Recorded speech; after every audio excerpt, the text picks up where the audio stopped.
салом тамошобинони гиромӣ, хулосаи хабарҳои муҳими 19 ноябри тоҷикистонро аз пойгоҳи хабарии бомдод бароятон пешкаш мекунем.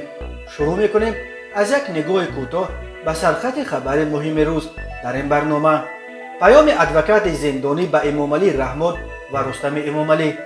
маро омада дар маъбас шиканҷа доданд ки ба шумо шикоят накунам.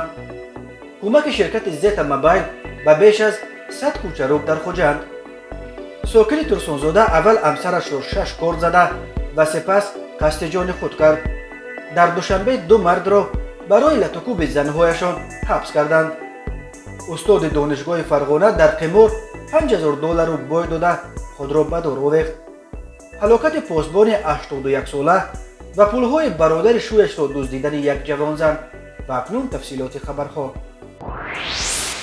сомонаи расмии шаҳри душанбе хабар дод ки шаҳрдори пойтахт ва раиси маҷлиси миллии тоҷикистон рустами эмомалӣ ба пешниҳоду дархостҳо ва ибрози андешаи як зумра олимону нависандагони кишвар дар робита ба кӯчонидани хонамузеи адиб олим сардафтари адабиёти муосири тоҷик аввалин президенти академияи илмҳо ва қаҳрамони тоҷикистон садриддин айнӣ воқеъ дар кӯчаи ҳамза акимзодаи нояи исмоили сомонии шаҳри душанбе таваҷҷӯҳ намуда вобаста ба масъалаи мазкур дастур доданд ки хонамузей бартараф карда нашуда нигоҳдошти минбаъдаи он таъмин карда шавад.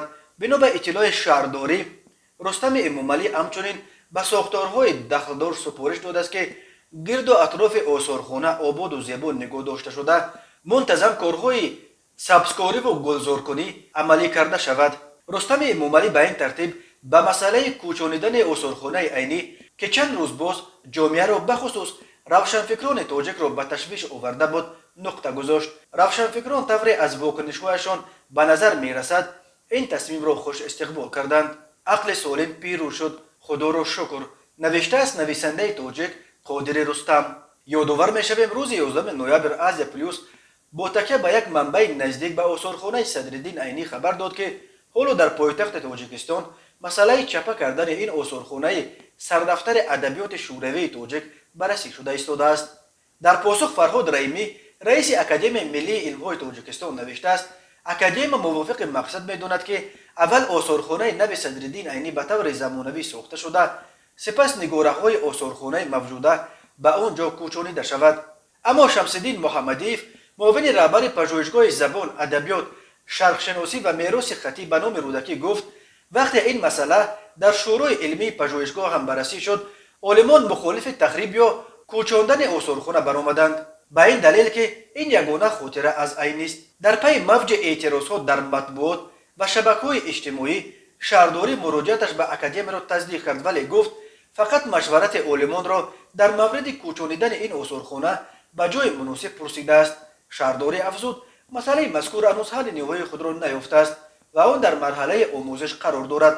осорхонаи айнӣ дар маркази душанбе соли 2018 дар арафаи 140 солагии ӯ тармим шуда буд.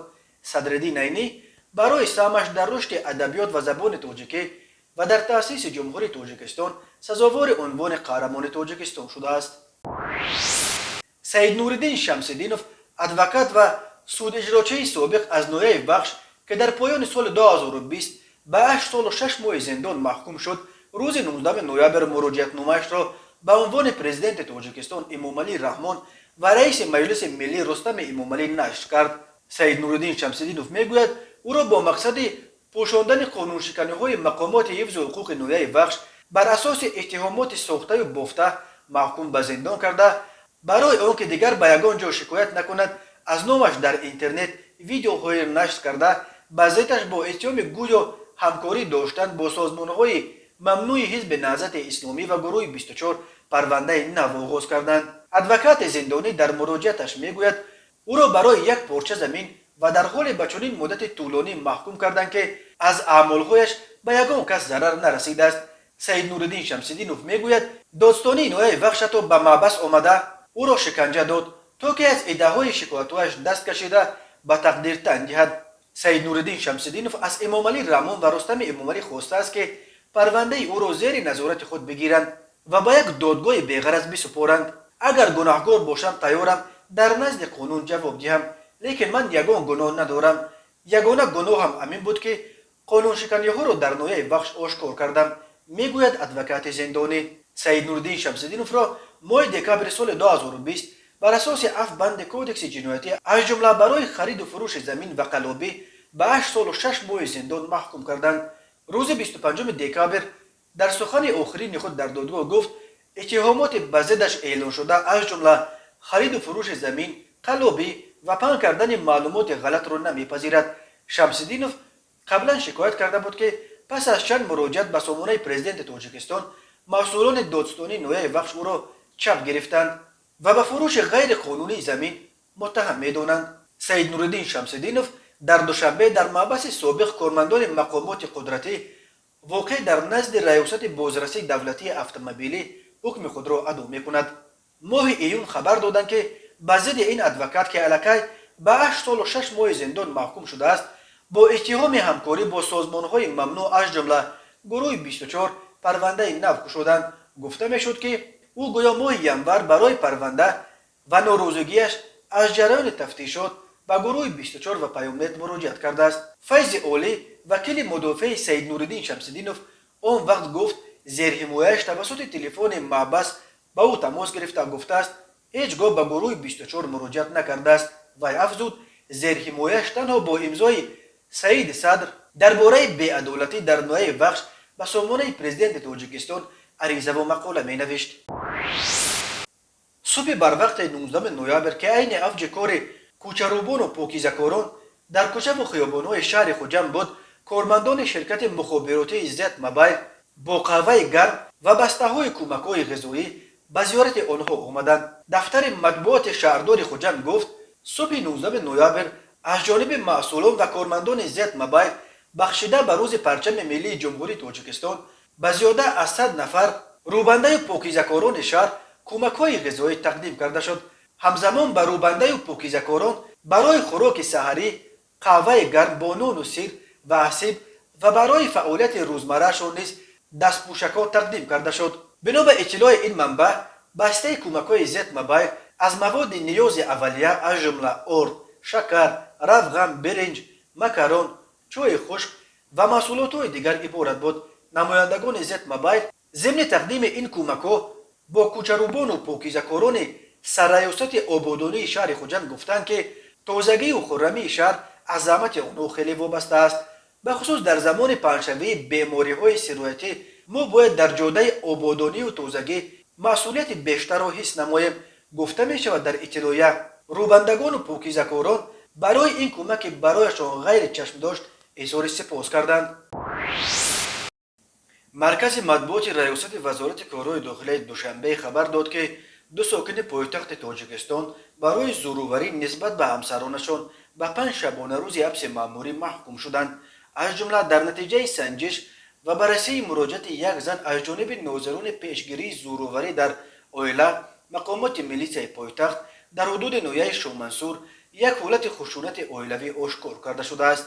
معین گردید که شهروند مقوموف حسن صابرجانویچ سال تولدش 1979 استقامت کننده شهر دوشنبه کوچه واسه 111 نسبت سابق همسر خود عمل و رفتار خشونت آور را استفاده می برده است. چنانچه نام برده صحنه 15 نوامبر سال جاری نسبت سابق همسر خود عمل و رفتار خشونت‌آور را استفاده کرده باعث آزار جسمانی و روانی جبر دیده گردیده است.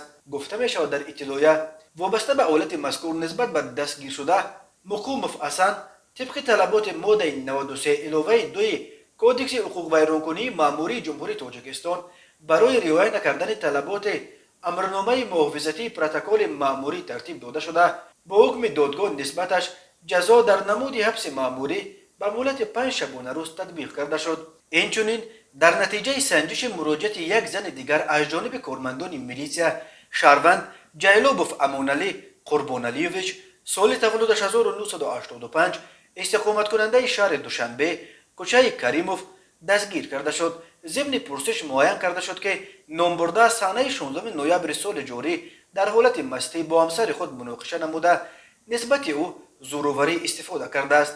خبر می‌دهد میلیسیای پایتخت نسبت به جیلوبوف امانعلی پروتکل حقوق ویرانکنی مأموری ترتیب داده شده با قرار دادگاه نسبت او نیز حبس مأموری به مهلت 5 شبانه روز تعیین کرده شد. ریاست وزارت کارهای داخلی دوشنبه میگوید در ساختار مقامات کارهای داخلی با هدف بلند برداشتن معرفت عائله‌داری، پیشگیری خشونت و زورآوری در عائله، از بین بردن مناقشه و نافهمی‌های عائله‌داری، مقام ناظران پیشگیری زورآوری در عائله تأسیس داده شده.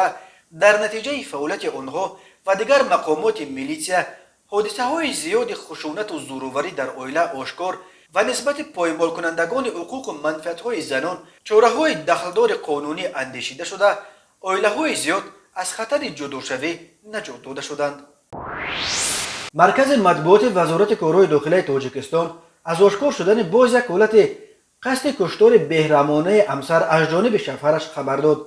بنا به این منبع به شعبه وزارت کارهای داخلی شهر ترسونزاده با عریضه زن 41 ساله ساکن جماعت ریگر مراجعت کرده خبر داده است که صحنه 17 نوامبر سال 2021 تخمینا ساعت 16:00 دقیقه شوهرش مرد 43 ساله ساکن همانجا با سبب‌های نامعلوم با کارد آشخانگی 6 مرتبه به عضوهای بدنش زده، بعداً 2 مرتبه به عضوهای بدن خودش زده است. در نتیجه هر دوی آنها جراحت وزنی جسمانی برداشته در بیمارخانه بستری گردیدند. تفتیش این حادثه ادامه دارد.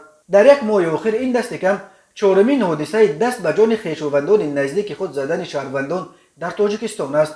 وزارت کارهای داخلی تاجیکستان اخیراً خبر داد که مرد 48 ساله ساکن شهر الیف نویه ظفرآباد روز 14 نوامبر در حجره استقامتیش با همسر 51 سالش مناقشه نموده با رویمال سرش او را بوغی نموده است. در نتیجه جبر دیده نفسگیر شده در جای حادثه به هلاکت رسیده است. مرکز مطبوعات وزارت کارهای داخلی تاجیکستان هفته گذشته از آشکار شدن 3 جنایت کشتار بهرحمانه خویش و تبار نزدیک در 3 گوشه گوناگون جمهوری خبر داده بود. روز 9 نوامبر ساعت 11 در جماعت درقد نویه فرخور یک کیلین 31 ساله به گردن خوشدامن 55 سالش 2 ضربه کارد زده است. خوشدامن در رو به بیمارستان جان داده است.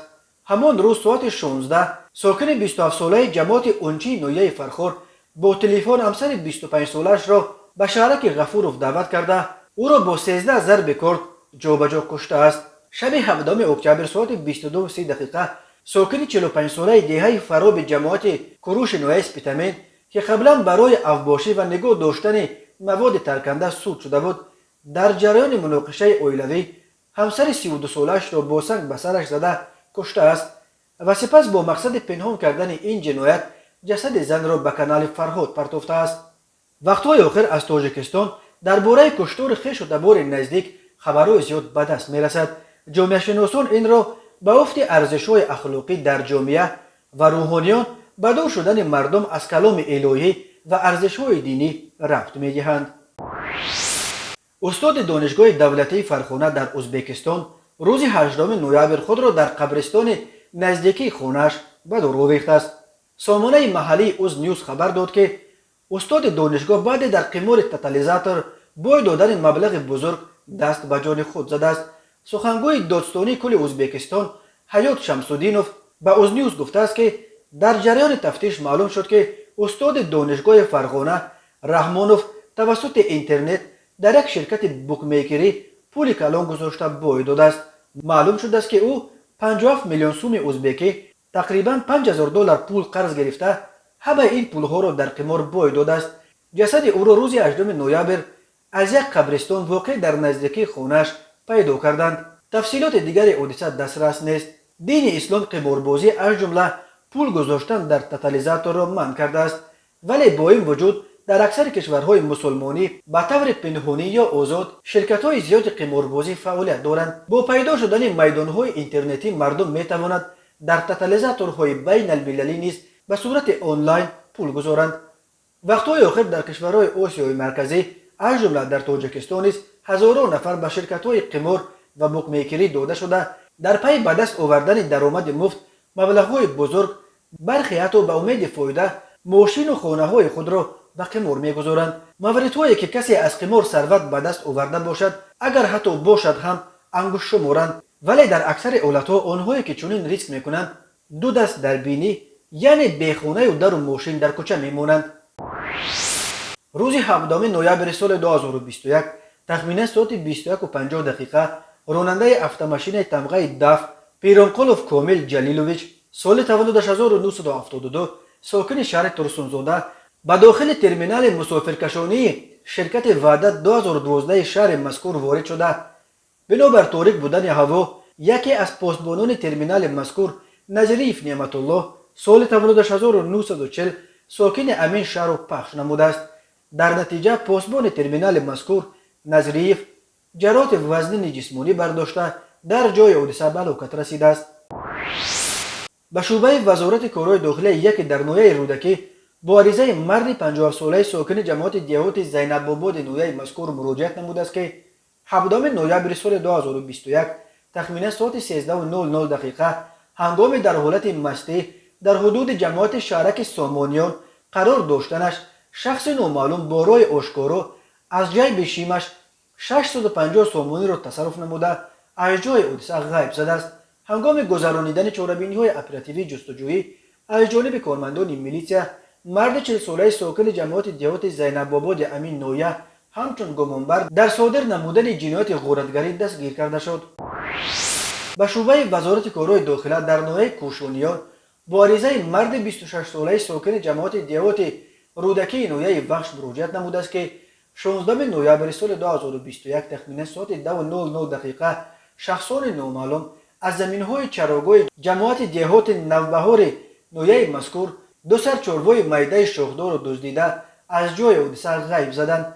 ضرر رسانیده شده 3200 سامانی را تشکیل می‌دهد. هنگام گذرانیدن چاره‌بینی‌های اپراتیوی جستجویی از جانب کارمندان میلیسیا مرد 30 و 39 ساله ساکنان جماعت دیهات نوبهار امین نوحیه با گمان صادر نمودن جنایت دزدی دستگیر کرده شدند. اینچنین پرونده جنایتی با ماده 244 قسم 2 کودکس جنایتی جمهوری تاجیکستان نسبت جوانزن 22 ساله ساکن جماعت دیهات چارکوی شهر اسفره آغاز کرده شده است که او در دوام از ماه‌های اپریل سال 2018 تا ماه آگوست سال 2021 به حجره استقامتی برادر شفرش مرد 35 ساله ساکن همانجا درآمده از آنجا 14000 سامانی و 75000 روبل روسی را دزدیده از جای حادثه غیب زده است. تماشابینان عزیز و گرامی، این بود مرور به خلاصه چند خبر مهم امروز تاجیکستان. خبر و گزارش‌های بیشتر از تاجیکستان و درباره تاجیکستان و اطراف آن را در سامانه پایگاه خبری بامداد در این نشانه پیگیری نمایید: www.bamdad.com. خوش باشید.